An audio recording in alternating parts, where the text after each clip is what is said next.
Higher on Nifty का analysis देख लेते हैं कल के लिए, क्योंकि आज तो एक्सपायरी थी निफ्टी की हो गई और मार्केट लगभग उसी रेंज में, जिस रेंज में 2 हफ्ते से यहाँ पे ट्रेड कर रहा है। 15 मिनट का चार्ट लगा के आप देख सकते हो मार्केट ने यहाँ पे क्या किया, एक रेंज बनाई है। लगभग 15 दिनों से इसी रेंज में मार्केट, मतलब 15 दिन मतलब 2 वीक हो गए, जितने भी सेशन हुए इस 2 वीक में लगभग 10 सेशंस के आसपास होगा, मार्केट इसी में ट्रेड कर रहा है। फ्राइडे ट्राई किया था मार्केट ने, ऊपर के साइड ब्रेकआउट दिया था, लेकिन यहाँ पे हमने उसी दिन डिस्कस किया था, मैंने आपको बताया भी था कि मार्केट को गैप अप या यहाँ पे कहीं ओपन होना ज़रूरी है।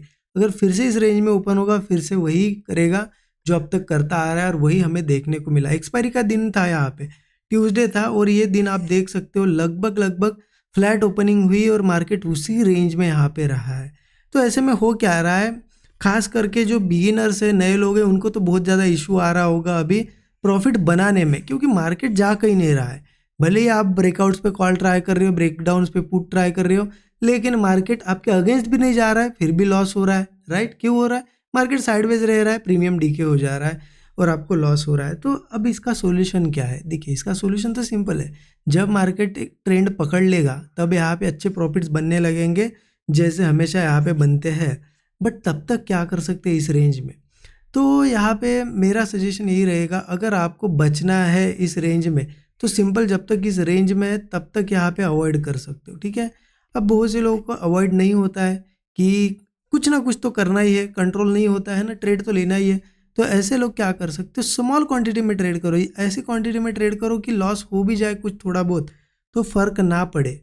देखिए, अब वो ट्रेंड बना या फिर एक कैसे पता चलेगा कि मार्केट ने ट्रेंड पकड़ा? मार्केट एक दिन अच्छा बड़ा मूव देगा या फिर ब्रेकआउट या ब्रेकडाउन करेगा इस रेंज का। एक दिन में डिसाइड मत करो कि अब वो ट्रेंडी हो जाएगा, जैसे यहाँ पे भी हुआ था, लेकिन रेंज में आया वो, यहाँ पे 2-3 दिन कंटिन्यू वो डायरेक्शन में ट्रेड करे, तब जाके एक ट्रेंड पकड़ेगा। राइट, ओके, ये तो हो गई। चलो कि बचने की बात, ऐसे मार्केट से अभी कैसे बचा जाए, अभी क्या करना है? देखिए, अभी क्या कर सकते हैं हम यहाँ पे, एक चीज़ समझे, थोड़ा सा प्राइस एक्शन बेस्ड ही हम कल के लिए लेवल देखेंगे। मैं आपको लेवल्स भी बताऊंगा कहाँ पे ट्रेड प्लान कर सकते हैं, और एनालिसिस भी यहाँ पे आपको समझ में आएगा। देखिए, जैसा कि मार्केट में इस तरीके से रेंज बन रही थी, पहले कैसे बन रही थी, ऐसी बन रही थी। राइट, मार्केट ने ऊपर नीचे किया, एक ब्रेकआउट दिया, रीटेस्ट करने आया, यहाँ पे एक डबल बॉटम बना, कल यहाँ पे क्लोजिंग थी। तो आज आइडियली होना क्या चाहिए था, अगर रीटेस्ट वगैरह हो गया है तो यहाँ कैसे मार्केट निकलना चाहिए था या गैप अप होना चाहिए था, लेकिन फिर से नीचे आया, तो ये वीकनेस का साइन है। ठीक है, लेकिन ऐसा नहीं कि अभी भी ये जहाँ से रिटेस्ट लेवल है वहाँ से फेल हो गया, नहीं। यहाँ पे ट्राई किया, यहाँ पे ट्राई किया, यहाँ पे अगर ये कल नीचे जाता है तो एक कंफर्म हो जाएगा कि ब्रेकआउट फेल्योर था, बायर्स को ट्रैप किया गया, और यहाँ पे हम सेल करके अच्छा प्रॉफिट बना सकते हैं। अगर ये फेल नहीं होता है, कल कंटिन्यूएशन करता है, तो फिर सिंपल हो जाएगा ब्रेकआउट और रिटेस्ट इस तरीके से। तो हम ऐसी लेवल पे मेक और ब्रेक लेवल, तो वो लेवल कौन से लिख लीजिए यहाँ पे। मुझे लगता है कि 24,150 लेवल बहुत ज़्यादा इंपॉर्टेंट है। 24,150 अगर इसके नीचे कल जाता है या गैप डाउन भी होता है और सस्टेन करता है कुछ देर, फ्रेश ब्रेकडाउन्स पे हम पुट साइड का ट्रेड ले सकते हैं, क्योंकि इसके नीचे जाएगा तो फिर 24,150 पहला टारगेट होगा, फिर 24,090, 24,020, ये सभी levels as a support level की तरह रिएक्ट करेंगे। ठीक है। हाँ, अगर गैप डाउन हुआ, अच्छा खासा गैप डाउन हुआ, मान लो यहीं पे हुआ या यहाँ पे हुआ, तो क्या कर सकते हैं? तो सिंपल है, थोड़ा सा इन लेवल्स पे पुट मत लो। मतलब क्या होता है ना कि सपोर्ट लेवल से थोड़े बहुत बाउंस आते हैं, इसलिए इनको ब्रेक होने दो। इनको ब्रेक करेगा, नीचे सस्टेन करेगा तो पुट लो, फिर यहाँ तक का टारगेट मिलेगा। फिर मुझे लगता है अगर ब्रेकआउट फेल होता है तो कैंडल्स का साइज ऐसा रहेगा, बड़ा हो सकता है और बड़ा बिग मूव भी आ सकता है, तो उसके लिए रेडी रहना पड़ेगा। लेकिन कब? जब 24,150 ब्रेक करेगा, तब तक के लिए तो यहाँ पे अभी भी मार्केट डबल बॉटम बनाया, यहाँ पे भी फिर से एक डबल बॉटम, या फिर आप कह सकते हैं कि हेड एंड शोल्डर जैसा पैटर्न बनाया, इन्वर्स हेड एंड शोल्डर। तो हो सकता है यहाँ से ब्रेकआउट करके ऊपर के साइड निकल जाए मार्केट, तो थोड़ा सा ध्यान से प्ले करिएगा। अगर मार्केट मान लो निफ्टी यहीं पे कहीं ओपन होता है कल 150 के ऊपर और यहाँ से फिर कोई ब्रेकआउट बनाता है, कॉल ट्राई कर सकते हैं। ध्यान रखना, कॉल ट्राई कर सकते हैं लेकिन कम क्वांटिटी में।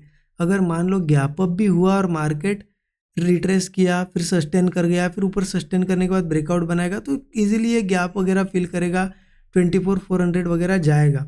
बट यहाँ पे अभी भी हम रेंज में ही है। वैसे अगर देखा जाए, देखिए जो मैंने डाउन साइड के और अप साइड के ट्रेड बताए, आपको लेवल्स बताइए, ये कितने भी लेवल अगर हम देखें, लेकिन हम है तो रेंज में ना, ये नहीं भूल सकते हम है रेंज में। इसीलिए आप यहाँ से बुलिश ट्रेड प्लान करो या फिर सेलिंग का ट्रेड प्लान करो। क्वांटिटी थोड़ी सी स्मॉल रखोगे तो अच्छा रहेगा, फंसना नहीं है हमें। और एक रूल रखो कि आपको पता है रेंज में छोटे छोटे 1 या 2 ट्रेड ट्राई करो, उसके बाद आपको लग रहा है कि 1-2 बार छोटे एसएल चले गए, क्लोज कर दो सिस्टम। जितना ज़्यादा ऐसे मार्केट से लड़ोगे ना, उतना आपका कैपिटल वाइप आउट कर लेगा मार्केट, ध्यान रखना। क्योंकि ये मार्केट साइडवेज वाला है, इसमें लड़ना नहीं होता है, इसमें एक्सेप्ट करना होता है कि हाँ एक ट्राई मैंने किया, मार्केट साइडवेज हो गया, चलो अब क्लोज कर दो सिस्टम, ठीक है।